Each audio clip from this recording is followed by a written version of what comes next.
Okay guys, ang una natin ay itong daytime import. Okay, kung paano natin gagamitin itong daytime na. Ito type muna natin yung daytime module in Python. Tapos, yan. Next natin ito. From daytime. Tapos, import daytime. Tapos, ang una pala natin iano ay kung ano yung date ngayon, di ba? So, nalagay natin now. Date, time. Tapos, now.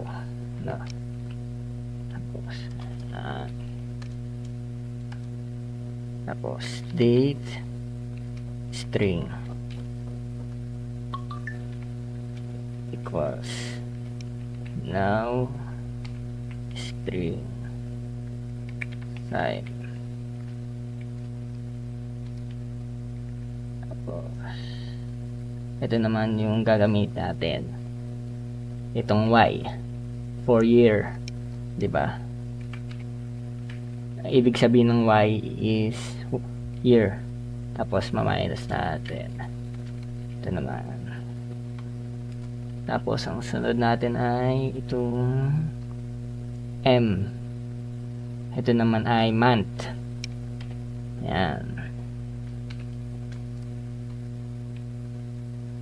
Sunod naman natin ay itong D. Ang ibig sabihin nito ay day. So, ayan na. Tapos, piprint na natin. Print equals date. Kailangan palaki natin. Date only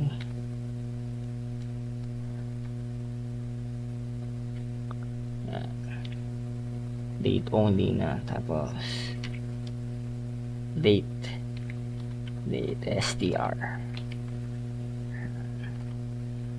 tapos is i-run na natin run. Yun, 2025 yan yung pinalabasan. 2025 05/29. So May 25, 2025. So paano naman pag time? Ito na babaguhin natin na itong date. So papalitan natin itong time str, tapos yan nga, tapos itong time din, time.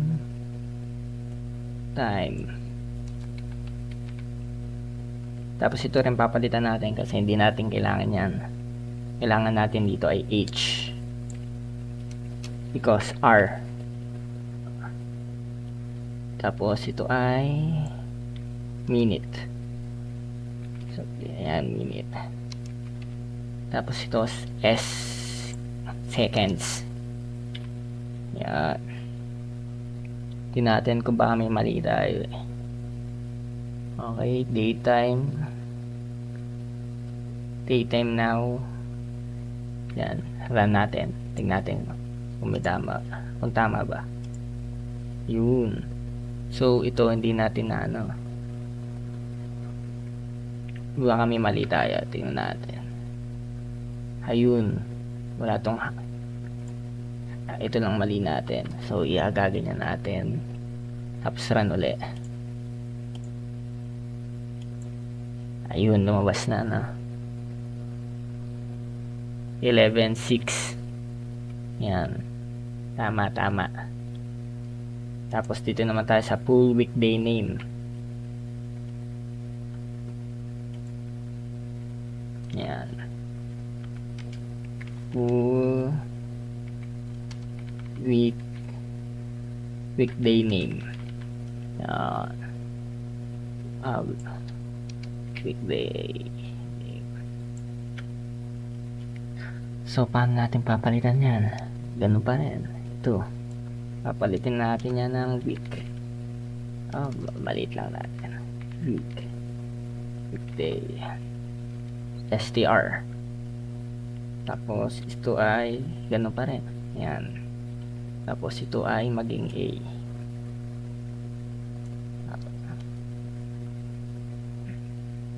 Yan. Ay. Yan. Tapos, ito rin papalitan natin to. Weekday din.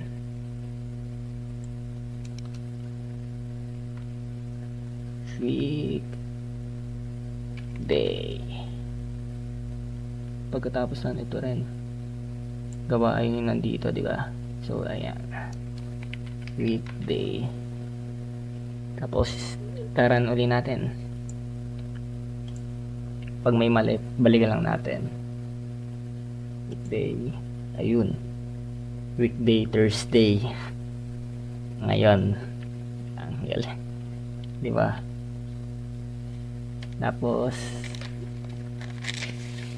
sa short date format naman tayo. Ito. Short date. Short date format. Paano natin yan, no? Ito, papalitan din natin yan. Gagamitin din natin to, no? Basta nandito yung, wag natin buburahin to, di ba? Pag magano tayo, kasi hindi magraran yan pag wala to. Wag na, baka kasi mamaya wala to, hindi magraran yan. Basta may import daytime from daytime. Ayan. Ayan. Ito, short date. Ayan, short date na tayo. Ayan, short date. Short date. Tapos, ito ay papalitan uli natin.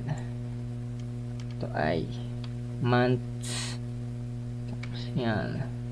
Tapos, ganun uli. Day. Tapos, ganun uli. Tapos, pagkatapos na, year naman. Yan, year. Natin kung tama, kung may ganun. Yeah, okay. Short date. Tapos, papalitan din natin to.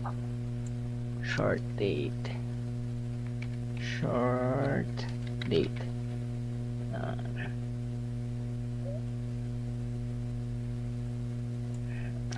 Short date.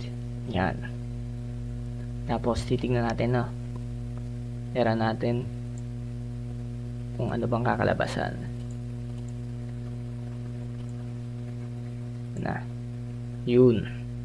Diba? Para magkaparehas lang. 5/29/2025. Pinabilis lang. Short date. Tapos, paano naman gagawin text tong Sir 5? Parang ilalagay natin May 29, 2025 na. Yan. Tingnan natin. Custom format naman. Yeah. Custom format. Ayun pa, meron eh. Format with text naman. Yan. Custom format with text. Custom STR naman.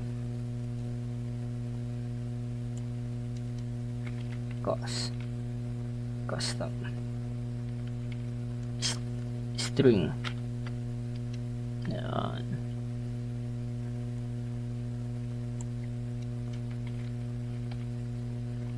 STR. Yan.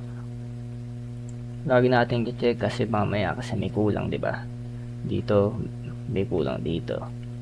Basta dapat may makita tayong ano, dapat perfect 'yan. Hindi kasi mag-aaral niya pag may kulang. So, ayan.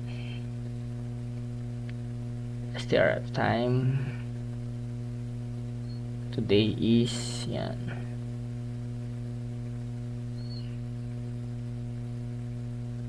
dapat ito ay custom.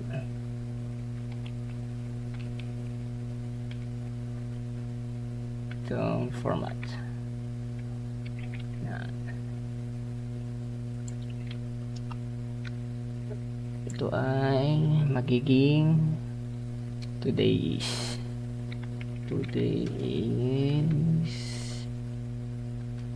hashtag. Buray natin muna natin ito. Today is ito. B is full month day. Yan. B. So caps lock.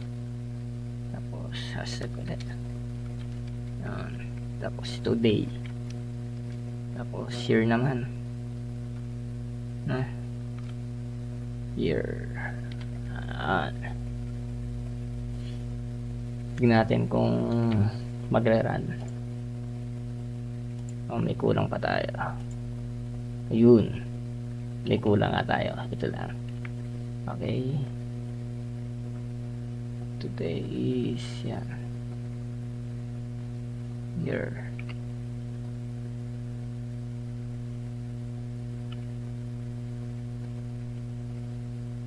Yan.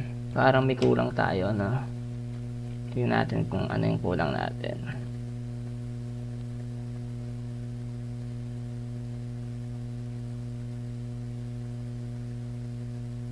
May kulang tayo.